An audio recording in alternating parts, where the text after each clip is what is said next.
आओ मिलकर बचाएं अपनी बस्तियों को नंगी होने से, शहर की आबो हवा से बचाएं उसे, बचाएं डूबने से पूरी की पूरी बस्तियों को हंडिया में। नमस्कार, ज्ञान सागर में आपका स्वागत है।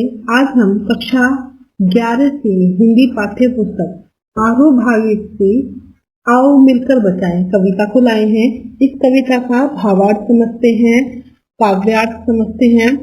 यह कविता निर्मला पुतुल द्वारा लिखी गई है और इस कविता के माध्यम से वो अपनी संस्कृति झारखंड की सभ्यता को बचाने का आह्वान करती हैं। शहरी सभ्यता के कारण जो लोग अपनी संस्कृति भूलते चले जा रहे हैं, उन्हें वो वापस लाने का आह्वान करती हैं, लोगों से आग्रह करती हैं कि अपनी सभ्यता को पालें, उसको संभालें। आओ मिलकर बचाएं अपनी बस्तियों को नंगी होने से, शहर की आबो हवा से बचाएं उसे, बचाएं डूबने से पूरी की पूरी बस्तियों को हंडिया में। बस्ती कहते हैं वो स्थान जहाँ पर बहुत से लोग घर बनाकर साथ रहते हैं। विशेष स्थान में रहने वाले लोगों को बस्ती कहते हैं। आबो हवा जो पर्यावरण होता है कहीं का, उसको आबो हवा कहते हैं। हंडिया कहते हैं एक तरीके का बर्तन होता है जिसमें आदिवासी द्वारा शराब बनाई जाती है। तो कवित्री कहती है कि शहरी सभ्यता संस्कृति के कुप्रभाव को दूर कर आदिवासी लोगों को अपनी संस्कृति बचानी चाहिए। अपनी संस्कृति को छोड़कर धीरे धीरे शहर की तौर तरीके जो लोग अपनाने लगे हैं वो गलत है। बस्तियों पर लगातार शहरी संस्कृति का प्रभाव पड़ रहा है। लोगों में तन ढकने के बजाय तन दिखाने की होड़ मची हुई है। फैशन के नाम पर लोग तन दिखाने लगे हैं। इसके साथ ही धरती को भी पेड़ पौधों से विहीन करते जा रहे हैं। शहरीकरण के चक्कर में पेड़ पौधे काट के धरती को भी नंगा किया जा रहा है, पेड़ों से विहीन किया जा रहा है। अपने क्षेत्र को पेड़ विहीन होने से वो बचाना चाहती हैं और कहती हैं कि डूबने से बचाओ अपनी बस्तियों को हंडिया में। अर्थात ये जो शहरी लोगों की तरह गांव के लोग भी नशा करने लगे हैं, आदिवासी लोग भी नशा करने लगे हैं, उस नशे की लत से लोगों को बचाओ, ऐसी प्रवृत्ति से बचाओ अपनी संस्कृति को, अपनी बस्तियों को, अपने लोगों को। अपने चेहरे पर संथाल परगना की माटी का रंग, भाषा में झारखंडीपन, ठंडी होती दिनचर्या में जीवन की गर्माहट, मन का हरापन, भोलापन दिल का, अक्खड़पन, जुझारूपन, भीतर की आग, धनुष की डोरी, तीर की नुकीलापन, कुल्हाड़ी की धार, जंगल की ताजा हवा, नदियों की निर्मलता, पहाड़ों का मौन, गीतों की धुन, मिट्टी की सौंधापन, फसलों की लहलहाट। इतना ही समझते हैं।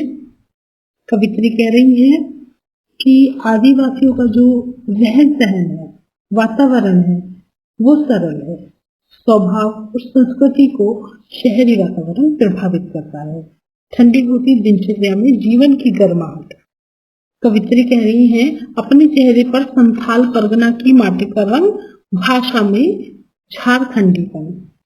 तो संथाल परगना के जो लोग हैं उनकी सभ्यता, संस्कृति, झारखंडी भाषा ही उनकी असली पहचान है, इसलिए उसे बनाए रखिए। उस पर शहरी प्रभाव न पड़ने दें। शहरी प्रभाव पड़ने से लोगों की दिनचर्या में आलस बढ़ जाता है, जिसके कारण उनकी दिनचर्या पहले जैसी उत्साह वाली, ठंडी होती दिनचर्या में जीवन की गर्माहट, मन का हरापन, भोलापन, दिल का अखड़पन, जुझारूपन। तो वो कह रही हैं कि दिनचर्या में जब आलस बढ़ता है तो उत्साह उमंग भरी नहीं रह जाती। उसे दूर करना चाहिए, हमें उसे दूर रखना चाहिए ताकि जीवन में उमंग, उल्लास, उत्साह बना रहे, मन खुशियों से भरा रहे, उसके दिल में भोलापन शहरी प्रभाव से प्रभावित ना हो। अकड़पन, जुझारूपन, भीतर की आग, धनुष की डोरी, तीर का नुकीलापन, कुल्हाड़ी की धार, जंगल की ताजा हवा।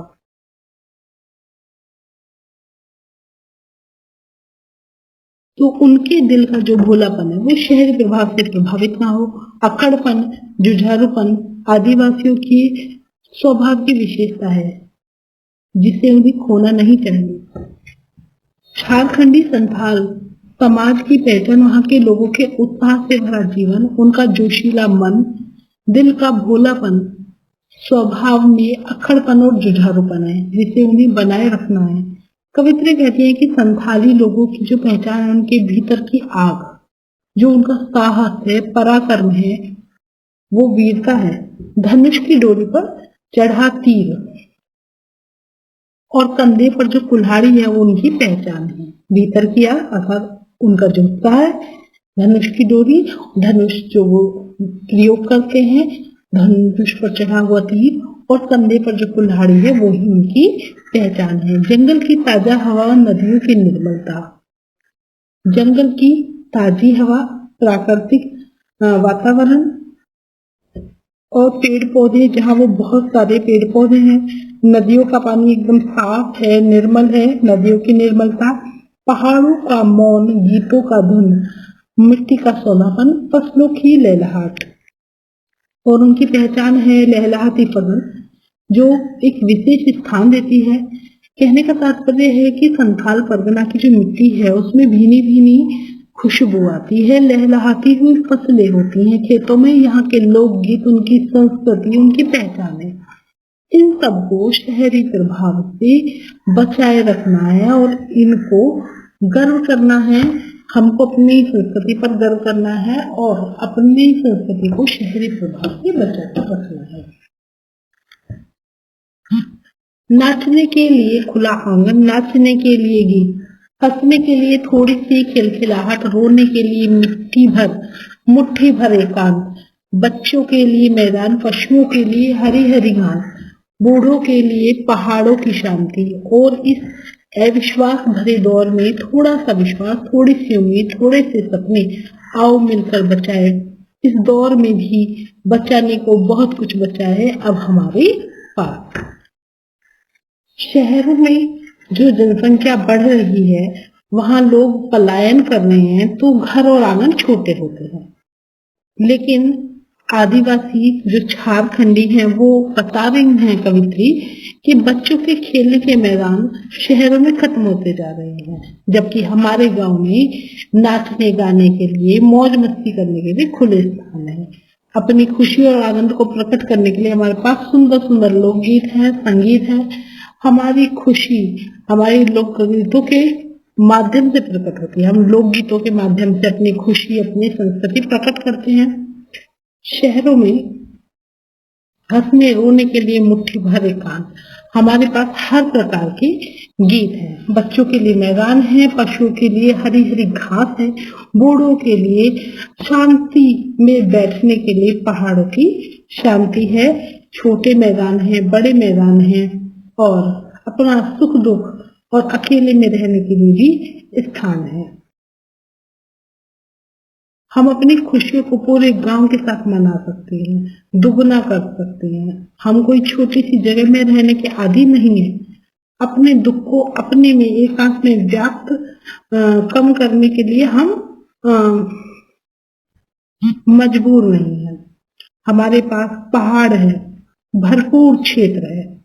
शहरी संस्कृति के प्रभाव से चारों तरफ जो भावनाएं बढ़ रही हैं, जो ईर्ष्या की, द्वेष की, उससे हमें दूर रहना चाहिए। हमारे अंदर जो विश्वास है उस विश्वास को हमें जगाना चाहिए।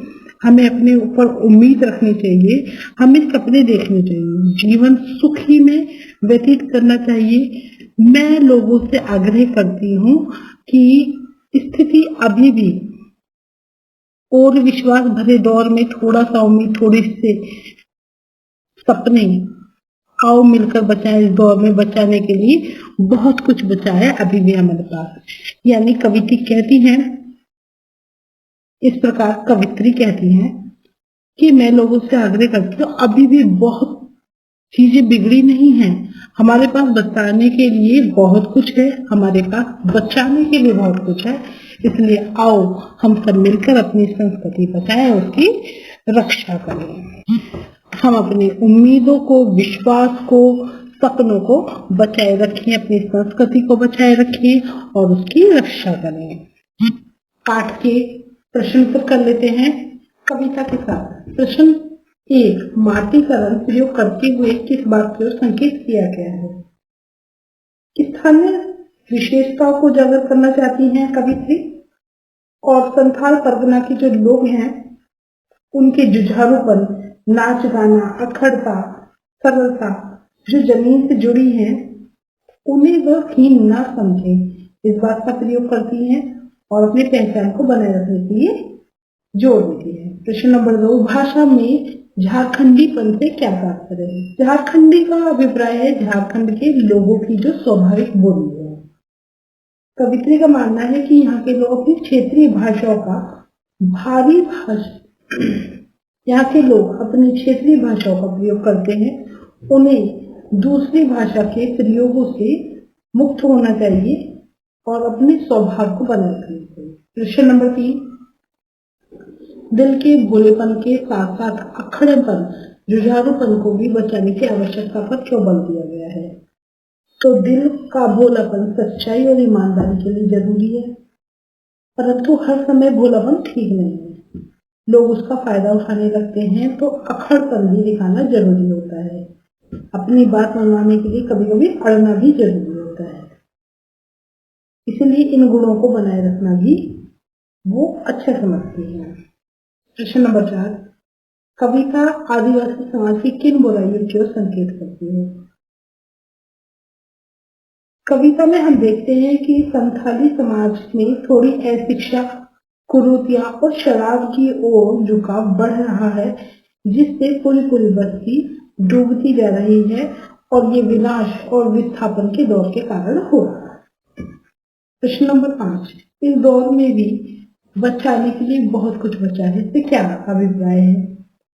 तो इससे यही अभिप्राय है कि कवित्री आज के विकास के कारण जो मानवीय मूल्य उपेक्षित हो गए हैं, उन संपदा को जो नष्ट हो रही है उन्हें बचाने का प्रयास करती हैं और वो कहती हैं कि हमारा विश्वास, हमारी उम्मीदें हमें जीवित रखनी है, सपनों को पूरा करना है और सभी सामूहिक प्रयासों से ये हो पाएगा। प्रश्न नंबर 7, बस्तियों को शहर की किस आबो हवा से बचाने की आवश्यकता है? बस्तियों को शहर की नग्नता से, जड़ता से बचाने की आवश्यकता है। स्वभावगत वेशभूषा और स्वभावगत वेशभूषा, वनस्पति विहीन पृथ्वी को बचाने की जरूरत है। बस्तियों को शहर की नग्नता और जड़ता से बचाने की जरूरत है। शहरी जीवन में जो उमंग, उत्साह और अपनेपन का अभाव है, शहर के लोगों में जो अलगाव भरी जिंदगी वो व्यतीत करते हैं, उससे बचने की आवश्यकता है। अपने स्वभाव को बनाए रखने की आवश्यकता है और शहर की आबोहवा से बचकर अपनी स्वाभाविक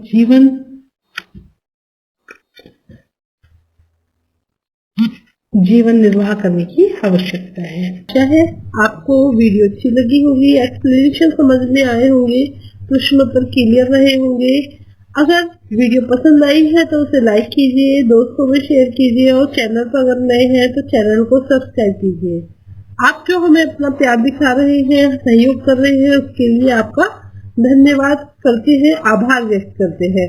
आज के लिए इतना ही। बने रहिए ज्ञान सागर में। धन्यवाद।